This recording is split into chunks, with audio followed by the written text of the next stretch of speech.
बिस्मिल्लाहिर्रहमानिर्रहीम। मोहतरम साथियों, अस्सलामु अलैकुम। अनम होम रेमेडी में खुश आमदीद। तमाम तारीफ़ें अल्लाह तबारक ताला के लिए और सलातुस्सलाम हमारे प्यारे आका हज़रत मोहम्मद मुस्तफ़ा सल्लल्लाहु अलैहि वसल्लम के लिए। मोहतरम ख़वातीनो हज़रात, आज की मेरी वीडियो का मौजू है चेहरे पे फ्रैकल्स, झाइयाँ हो जाना, पिगमेंटेशन हो जाना। कैसे आप फ्रैकल से, पिगमेंटेशन से, झाइयों से छुटकारा पा सकते हैं। मोहतरम ख़वातीनो हज़रात, मैं आप लोगों को सबसे पहले तो ये कहना चाहती हूँ कि अगर आप लोग मेडिकेटेड क्रीम्स का इस्तेमाल करते हैं ताकि फ्रैकल्स से, झाइयों से छुटकारा पा सकें, तो खुदारा उसको यूज़ करने से पहले एक बार सोच लीजिए कि वो आपकी स्किन को वक्ती तौर पर क्लियर कर देती हैं, लेकिन स्किन को पतला कर देती हैं। पतला होने के बाद स्किन पर रेडनेस होना शुरू हो जाती है, रैश हो जाते हैं और जो वेन्स होती हैं वो नुमाया हो जाती हैं। जब आप फिर मेकअप या कुछ भी चीज़ अप्लाई करते हो वो आपको इरिटेट करती है, उससे आपको जलन होती है।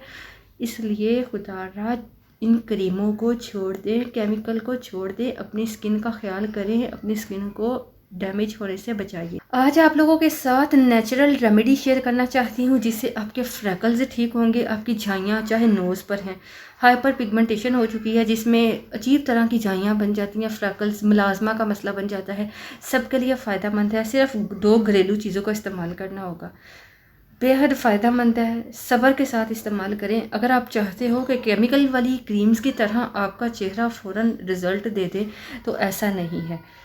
ये रिज़ल्ट देगी, परमानेंट देगी, वो भी आपकी स्किन को पतला किए बगैर, आपकी स्किन को डैमेज किए बगैर। इसलिए उसको तकरीबन 2-3 माह ज़रूर इस्तेमाल करिए। अगर बहुत ज़्यादा अरसा से आप क्रीम्स का इस्तेमाल कर रहे हैं, बहुत ज़्यादा आप जो केमिकल वाली चीज़ों का इस्तेमाल कर रहे हैं, तो कुछ अरसा इसको भी इस्तेमाल करके देख लें। जिसके लिए आपको चाहिए होगा चीनी। चीनी हर घर में मौजूद होती है। दूसरी चीज़ जो आपको चाहिए वो है खुश्क दूध। खुश्क दूध को फ्रैकल्स को रिमूव करने के लिए, झाइयों को ख़त्म करने के लिए बहुत ज़बरदस्त माना जाता है। आपने खुश्क दूध लेना है, ये तो हर जगह से मिल जाएगा। आउट ऑफ कंट्री में बहुत सारे लोगों को ये प्रॉब्लम होगी कि रॉ मिल्क नहीं मिलता या दूध वगैरह अच्छा नहीं होता, तो आपको खुश्क दूध चाहिए। ये तो ड्राई मिल्क जिसे बोलते हैं, ठीक है, ईज़िली मिल जाएगा। अब आपने करना क्या है, एक बाउल में 1 चम्मच लो चीनी, ठीक है, और दूसरा आपने जो चीज़ लेनी है वो है खुश्क दूध। इसमें 1 चम्मच मिलाओ खुश्क दूध और अब इसकी क्रीम बनानी है। इसकी क्रीम बनाने के लिए आपको इसमें मिलाना है थोड़ा सा पानी। ज़्यादा पानी नहीं मिला लेना कि ये बिल्कुल पतला सा हो जाए। थोड़ा सा पानी मिलाएं क्योंकि चीनी ने भी अपना पानी छोड़ना है। जब चीनी इसमें हल होगी ना तो पानी थोड़ा छोड़ेगी। जैसे जैसे चीनी थोड़ा पानी छोड़ती जाएगी ना, उसको हिलाते रहिएगा, तो वैसे वैसे ये क्रीमी फॉर्म में आ जाएगा, जिस तरह से आप मार्केट की क्रीम्स का इस्तेमाल करते हो फ्रैकल्स को, झाइयों को रिमूव करने के लिए। तो आप जब इसको मिक्स करोगे ना तो ये पानी छोड़ेगी और ये क्रीमी फॉर्म में आ जाएगी। अब आपने इस क्रीम को रात को सोने से पहले अपनी झाइयों पर अप्लाई करना है।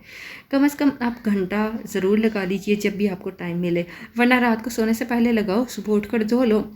लेकिन कोई भी नेचुरल रेमेडीज़ भी यूज़ करने से पहले पैच टेस्ट कर लिया करें, ठीक है। पैच टेस्ट का मतलब ये मकसद है कि अगर आपकी स्किन डैमेज हो चुकी है, स्किन ख़राब हो चुकी है, तो आप पैच टेस्ट थोड़ा सा करके देख लो कि आपको ये सूट कर रही है या नहीं।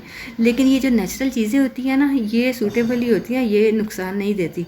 पर बहुत सारी जो ख़वातीन हैं या मर्द जिन्होंने अपनी स्किन पर क्रीमें लगा लगा कर स्किन को ख़राब कर लिया, डैमेज कर लिया है ना, तो वो पैच टेस्ट कर लें और फिर अप्लाई करें। बेहद फ़ायदेमंद है। आपकी जो फ्रैकल्स हैं, झाइयाँ हैं, सन टैन्स हैं, गर्मी की वजह से दाग धब्बे पड़ गए हैं, वो भी रिमूव हो जाएगा। बहुत ज़बरदस्त आसान सी रेमेडी है। इसके अलावा भी आपके साथ बहुत फ़ायदेमंद रेमेडी शेयर करूँगी, वो नेक्स्ट वीडियो में देखिएगा और इसको यूज़ कीजिए, मुसलसल इस्तेमाल कीजिए। खुदारा अपनी स्किन को बचाइए, अपनी स्किन को ख़राब होने से बचाइए, अपने आप को खूबसूरत बनाइए। और इसके साथ साथ ये, अगर आपका कोई इंटरनल प्रॉब्लम है, इंटरनल मसाइल्स की वजह से, हेल्थ इश्यूज़ की वजह से झाइयाँ हो रही हैं, फ्रैकल्स हो रहे हैं, तो पहले उसका इलाज कीजिए, फिर साथ में रेमेडीज़ यूज़ किया कीजिए। ये ना हो आपका मसला अंदरूनी हो और आप लोग बैरूनी इलाज करते रहो और आपको फ़ायदा ना हो। इसलिए बेहतर है अंदरूनी, इंटरनल मेडिकेशन भी ज़रूरी है।